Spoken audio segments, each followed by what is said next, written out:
वो कहते हैं ना कि सही समय पर सही चाल, यही एक असली योद्धा की पहचान होता है। उसी तरह अगर आप शेयर बाजार के गिरावट को अपॉर्चुनिटी की तरह देखते हो ना, जब भी शेयर बाजार में जोरदार गिरावट चल रहा हो, जब भी ऐसा लगने लगे कि अब तो हमारा सारा का सारा पैसा शेयर बाजार में डूबने ही वाला है, अगर ऐसे समय पर आप वॉरेन बफेट के सिखाए गए ये 5 नियम को समझ लेते हो ना, तो ये 5 नियम आपको शेयर बाजार से खूब पैसा कमा कर दे सकता है।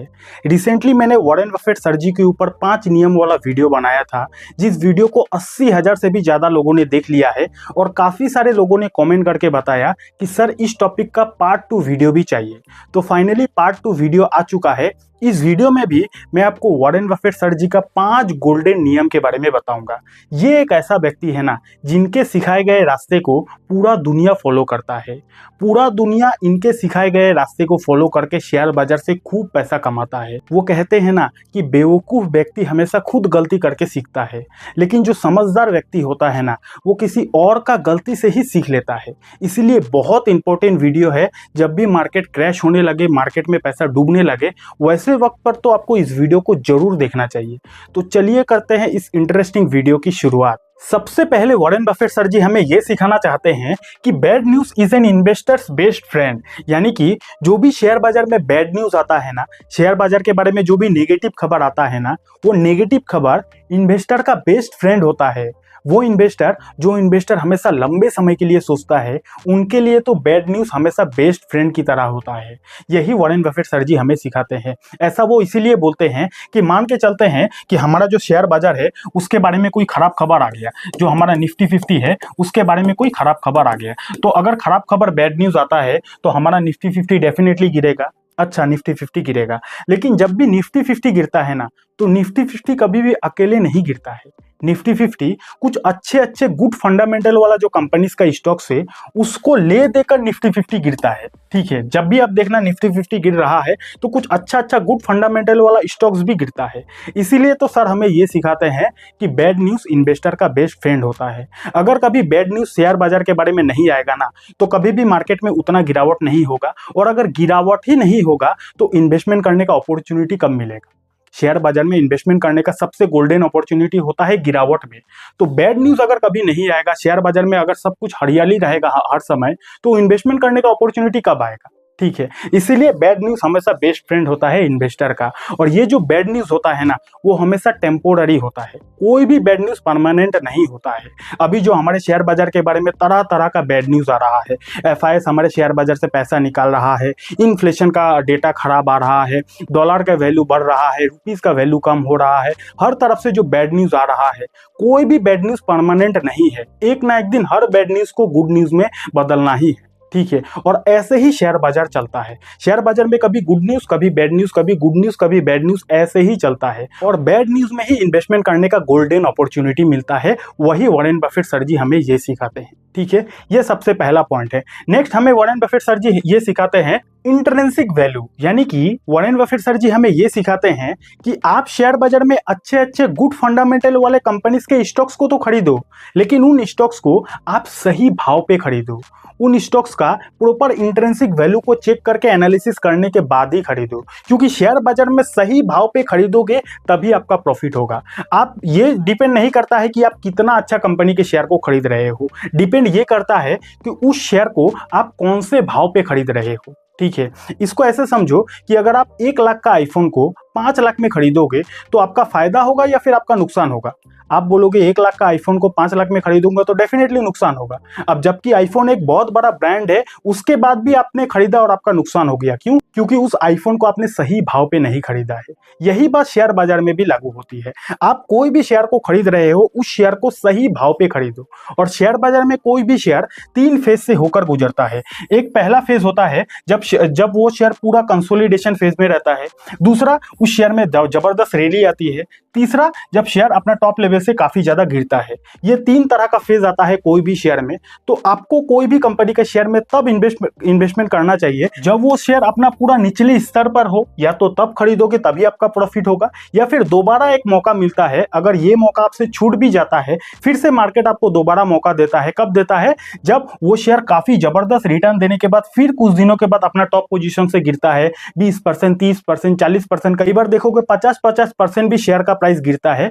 ये एक दूसरा मौका देता है मार्केट इन्वेस्टमेंट करने का। ठीक है, तो ये मौका अगर आपको ना भी मिले, दोबारा भी मार्केट आपको मौका देता है। अगर आप सही भाव पे शेयर को खरीद लेते हो ना, तो सही भाव ही आपको शेयर बाजार से पैसा बनाकर देता है। और वही यही वॉरेन बफेट सर जी हमें सिखाते हैं कि इंट्रिंसिक वैल्यू को आप देखो। इंट्रिंसिक वैल्यू अपने आप में एक बहुत बड़ा चैप्टर होता है। अगर आप लोगों का ज्यादा कमेंट आया तो मैं इंट्रिंसिक वैल्यू के ऊपर पूरा डेडिकेटेड वीडियो ही बना दूंगा। ठीक है, तो नेक्स्ट हमें ये सिखाते हैं वॉरेन बफेट सर कि कोई भी शेयर को सही भाव पे आपको खरीदना चाहिए। ठीक है, और सही भाव कब मिलेगा? जब शेयर बाजार में कोई नेगेटिविटी होगा, शेयर बाजार में बैड न्यूज होगा, तभी ना शेयर बाजार में प्रेशर की वजह से अच्छा स्टॉक्स भी गिरेगा। वही मौका होता है इन्वेस्टमेंट करने का। ठीक है, ये दूसरा पॉइंट हो गया। तीसरा हमें क्या सिखाते हैं कि price dips are an opportunity to increase your position. Same वही बात वॉरेन बफेट सर ये सिखाते हैं कि अगर आपने शेयर बाजार में कहीं भी पैसे को इन्वेस्ट किया है, या फिर किसी भी स्टॉक को खरीदकर पैसा इन्वेस्ट किया है, और आपका स्टॉक को खरीदने के बाद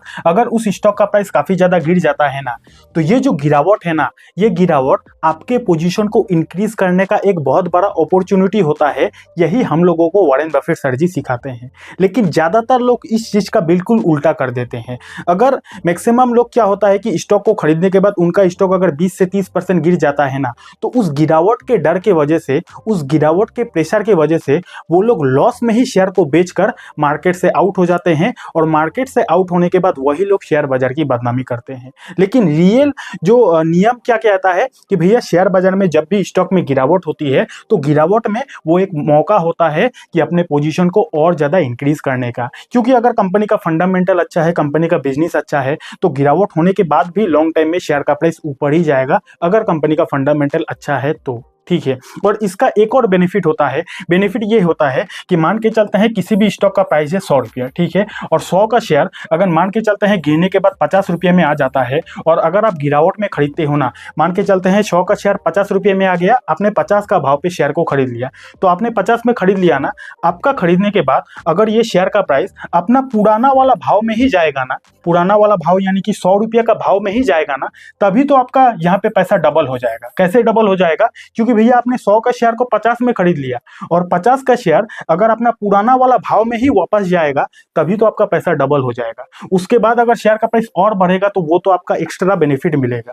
इसीलिए हमेशा शेयर को गिरावट में खरीदना चाहिए। गिरावट में खरीदने से आपको काफी गुना बेनिफिट मिल सकता है। लेकिन हाँ, ये बात भी करवा है कि कंपनी का फंडामेंटल भी अच्छा होना चाहिए। और शेयर बाजार में इसीलिए कहीं भी पैसा इन्वेस्ट करने से पहले अपनी तरफ से स्टडी करना चाहिए, और अपने फाइनेंशियल एडवाइजर से आपको सलाह जरूर लेना चाहिए।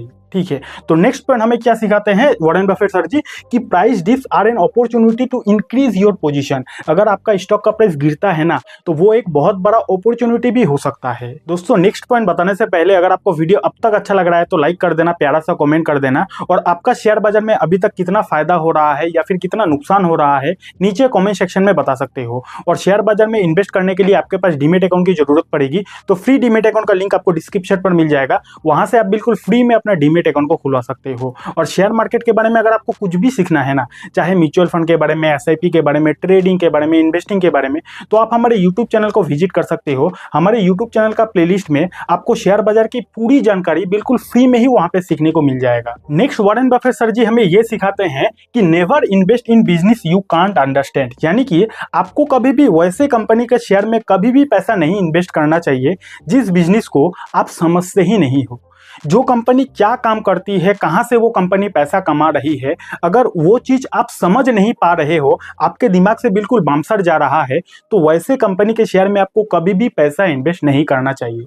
इसके पीछे का कारण ये है कि मान के चलते हैं आपने कोई ए नाम के कंपनी के शेयर को खरीद लिया, और इसमें आपने काफी ज्यादा पैसे को इन्वेस्ट कर दिया। ठीक है, और आपका पैसा इन्वेस्ट करने के बाद उस कंपनी का शेयर का प्राइस गिर जाता है। ठीक है, तो शेयर का प्राइस तो गिर गया।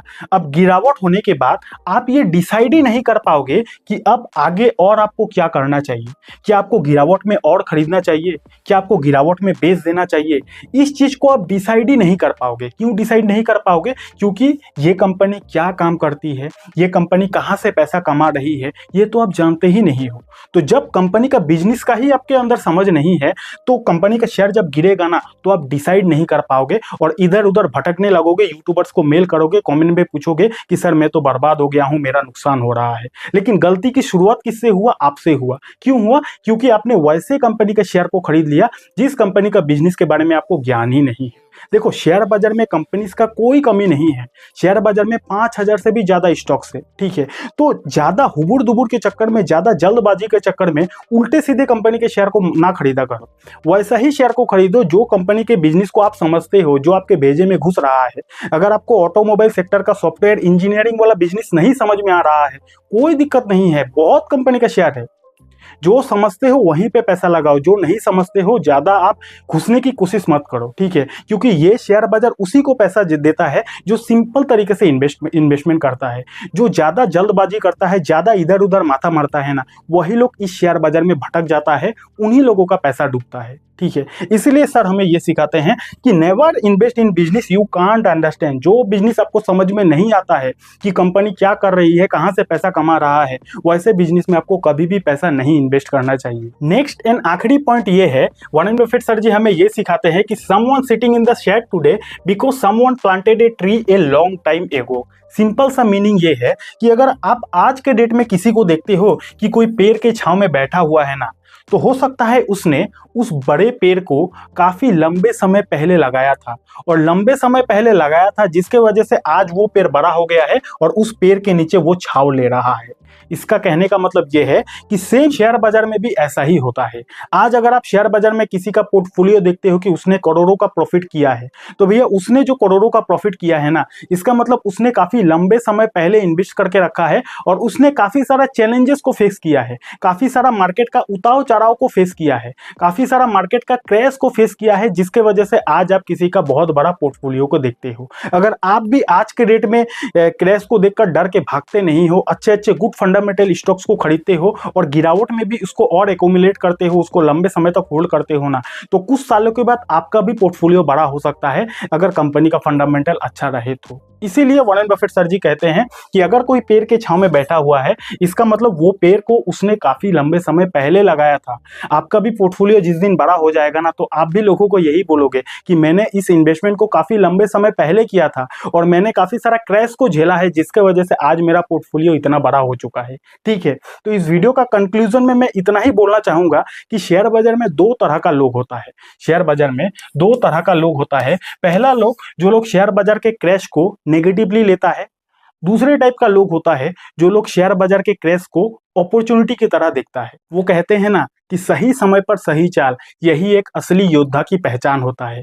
उसी तरह अगर आप शेयर बाजार के गिरावट को अपॉर्चुनिटी की तरह देखते हो ना, तो आप शेयर बाजार से प्रॉफिट कमा सकते हो, ठीक है। लेकिन जाते जाते मैं इतना ही कहना चाहूंगा कि शेयर बाजार में पैसा इन्वेस्ट करना बहुत जोखिमों के अधीन है। इसीलिए शेयर बाजार में पैसा लगाने से पहले आपको अपनी तरफ से स्टडी बहुत करना है और अपने फाइनेंशियल एडवाइजर से आपको सलाह जरूर लेना है। ये वीडियो एक एजुकेशनल वीडियो था, सिखाने की मैंने बहुत ज्यादा कोशिश किया। बाकी पैसा लगाने से पहले तो आपको अपने तरफ से स्टडी करके ही पैसा लगाना है, ठीक है। अगर आपको इस वीडियो से कुछ भी अच्छा सीखने को मिला तो नीचे प्यारा सा कमेंट कर सकते हो, और अगर आपको फंडामेंटल एनालिसिस को बेसिक से लेकर एडवांस तक सीखना है तो यहाँ पे क्लिक करके इस वीडियो को देख सकते हो। और हाँ, डीमेट अकाउंट नहीं है, फ्री डीमेट अकाउंट का लिंक आपको डिस्क्रिप्शन पर मिल जाएगा। बहुत बहुत धन्यवाद।